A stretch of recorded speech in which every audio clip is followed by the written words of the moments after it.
தக்காளி 2 வெங்காயம் நல்லா அரைச்சிக்கலாம். இந்த மசாலாலாம் நம்ம வறுத்து அரைச்சிக்கலாம். நம்ம இப்போ பட்டை, சோம்பு, பச்சை மிளகாய் போட்டுக்கலாம். நம்ம அரைச்சி வச்ச தக்காளி வெங்காயம் பேஸ்ட்டை போட்டுக்கலாம். அரைச்ச மசாலாவை சேர்த்துக்கலாம்.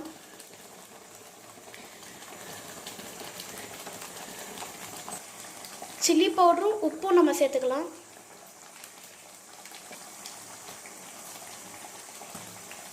மஞ்சள் பொடி சேர்த்துக்கலாம். சிக்கனை சேர்த்துக்கலாம். தேவையான அளவு தண்ணீர் சேர்த்துக்கலாம்.